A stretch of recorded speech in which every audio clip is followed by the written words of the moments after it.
உடலில் ஏதாவது நமக்கு வந்து ஒரு பேட் எனர்ஜிஸ் இருக்குது, இல்லை ஏதாவது ஒரு விஷத்தன்மை நம்ம உடலில் இருக்குது அப்படின்னா, காணாக்கடி அப்படின்னாவே பார்த்தோம்னா இந்த கல்லுப்பில் கொஞ்சம் மிளகு சேர்த்து ஒரு சின்ன பவுலில் நம்ம எடுத்து வீடுகள்லையோ இல்லை அலுவலகங்களையோ வாசலில் நம்ம வைக்கணும். இந்த மாதிரி ஒற்றடம் கொடுக்கும்பொழுது அந்த வீக்கத்தை அது குறைக்கக்கூடிய மாதிரி இருக்கும்.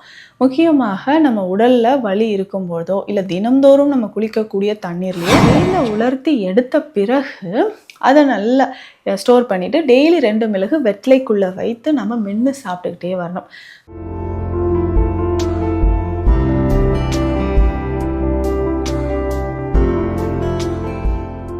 வணக்கம், நான் டாக்டர் நித்யா, சித்த மருத்துவர்.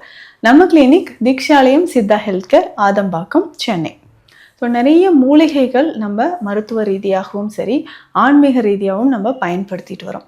ஸோ அந்த மாதிரி இருக்கும்போது இப்போது நம்ம கடவுளுக்கு ஒரு பரிகாரம் செய்கிறோம் அப்படின்னா அந்த மூலிகையே நம்ம வந்து பரிகாரமாக சாப்பிடும்போது உடலுக்கு நிறைய பலன்கள் தருது. நிறைய ஆலயங்களில் நம்ம பார்த்துருப்போம். ஸோ தீர்த்தமாக கொடுப்பாங்க, இல்லை பிரசாதமாக சில மூலிகைகள் கொடுப்பாங்க, சில வகை எண்ணெய் வகைகளை கொடுப்பாங்க.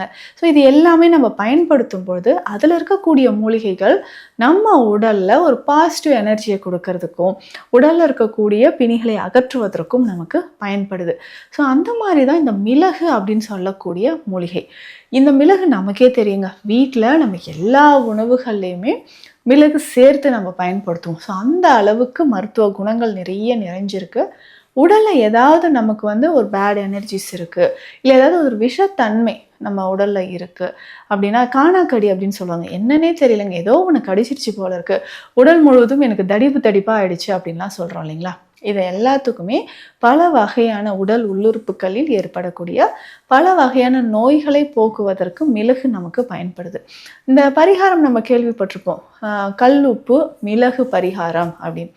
எதற்காக இதை நம்ம பயன்படுத்துகிறோம், மருத்துவம் சார்ந்து இதனுடைய பலன்கள் என்ன அப்படின்றத நம்ம தெரிஞ்சுக்கலாம். இந்த கல்லுப்பு மிளகு ரெண்டுமே சேர்த்து நம்ம பயன்படுத்தும் போது அது காற்றில் இருக்கக்கூடிய கிருமிகளை நமக்கு அழிக்கக்கூடியது. அதே மாதிரி கண் திருஷ்டிக்காகவும் நம்ம வீட்டில் இருக்கக்கூடிய நமக்கு எதிர்மறை ஆற்றல் வெளியில் போகிறதுக்கும், ஸோ நெகட்டிவ் எனர்ஜிஸ் எல்லாமே போயிட்டு ஒரு பாசிட்டிவ்னஸ் நம்ம இருக்கக்கூடிய இடத்துல பரவுவதற்கு இது நமக்கு பயன்படுது. ஸோ பொதுவாகவே பார்த்தோம்னா இந்த கல்லுப்பில் கொஞ்சம் மிளகு சேர்த்து ஒரு சின்ன பவுலில் நம்ம எடுத்து வீடுகள்லையோ இல்லை அலுவலகங்களையோ வாசலில் நம்ம வைக்கிறது வழக்கம். ஸோ பலரோட கண்கள் அதில் படும்போது அந்த நெகட்டிவ் எனர்ஜிஸ் கண் திருஷ்டிகள் எல்லாமே இதில் வந்து நமக்கு நிவர்த்தி ஆகுது. ஸோ அந்த மாதிரி தான் இந்த மிளகு அப்படின்னு சொல்லும்பொழுது நம்ம உடலில் இருக்கக்கூடிய நெகட்டிவாக இருக்கக்கூடிய விஷயங்கள், சின்ன சின்ன கிருமிகள் இருந்தாலும், இன்ஃபெக்ஷன் இருந்தாலும், நம்ம செல்களில் பாதிப்பு இருந்தாலும் அதை சரி செய்கிறதுக்கு நமக்கு மிளகு பயன்படுது. ஸோ ரொம்ப முக்கியமாக இந்த மிளகை நம்ம பயன்படுத்திக்கிட்டே வந்தோம்னா நிறைய ஆற்றல் நமக்கு கிடைக்குது. அதே மாதிரி தான் இந்த கல்லுப்பு அப்படின்னு சொல்கிறது. இந்த கல்லுப்பு பொதுவாக எதற்காக நமக்கு பயன்படுதுன்னா வீக்கத்தை குறைப்பதற்கு. ஸோ உடலில் வந்து நிறைய வீக்கம், அடிப்பட்ட வீக்கம் இருக்கலாம், கால் வீக்கம் ஏற்படலாம். ஒரு சிலருக்கு நமக்கு வலி இருக்கக்கூடிய இடத்தில் வீக்கமும் இருக்கும். ஸோ மூட்டு வலி, வீக்கம் இது எல்லாமே இருக்குது. இதற்கு நம்ம ஒற்றடம் கொடுப்பதற்கு ஸோ கல்லுப்பை வந்து நம்ம நல்லா மண் சட்டியில் வறுத்து ஒரு வெள்ளை துணியில் வச்சு நல்லா முடிஞ்சு வலி இருக்கக்கூடிய இடத்துல ஒற்றடம் கொடுப்பாங்க. ஸோ இந்த மாதிரி ஒற்றடம் கொடுக்கும்பொழுது அந்த வீக்கத்தை அது குறைக்கக்கூடிய மாதிரி இருக்கும். முக்கியமாக நம்ம உடலில் வலி இருக்கும்பொழுதோ இல்லை தினம்தோறும் நம்ம குளிக்கக்கூடிய தண்ணீர்லையோ கொஞ்சமாக கல்லுப்பு சேர்த்து நம்ம குளிக்கும்பொழுது அந்த நெகட்டிவ் எனர்ஜிஸ் எல்லாமே நம்ம உடலை விட்டு நீங்கக்கூடிய மாதிரி இருக்கும். ஸோ தொடர்ந்து இந்த மாதிரி கல்லுப்பை நம்ம பயன்படுத்திக்கலாம். கால் பாதங்களில் வெடிப்பு இருக்குது, எரிச்சல் இருக்குது அப்படின்னா அதை சரி செய்கிறதுக்கும் நம்ம என்ன பண்ணலான்னா வெந்நீரில் கல்லுப்பு சேர்த்து கால் பாதங்களில் அதில் வச்சுக்கிட்டே வரணும். ஸோ இந்த மாதிரி வைக்கும்பொழுதும் கால்களில் இருக்கக்கூடிய நம்மளுடைய அந்த கிருமிகளாக இருக்கட்டும், ரொம்ப ட்ரைனஸ் இருக்கட்டும், கால் பாதங்களில் இருக்கக்கூடிய பிரச்சனைகள் நமக்கு கொஞ்சம் கொஞ்சமாக குறைஞ்சிக்கிட்டே வர்றதை நம்ம பார்க்க முடியும். ஸோ தொடர்ந்து இதை வந்து நம்ம ஃபாலோ பண்ணிகிட்டே வரலாம். அதுவும் மிளகு அப்படின்னு சொல்கிறது, இந்த மிளகு கற்பத்தையும் நம்ம வந்து பயன்படுத்தலாம். ஸோ மிளகு கற்பம் அப்படின்னு சொல்கிறது ரொம்ப சிம்பிள், ஈஸியாக தினந்தோறும் 2 மிளகை நம்ம பயன்படுத்தணும். மிளகை நம்ம வந்து மோரில் இரவு முழுவதும் நல்லா ஊற வச்சிடணும். ஒரு நாள் இரவு முழுவதும் அது நல்லா ஊறின பிறகு காலையில் அதை வெயிலில் உலர்த்தி எடுத்துக்கணும்.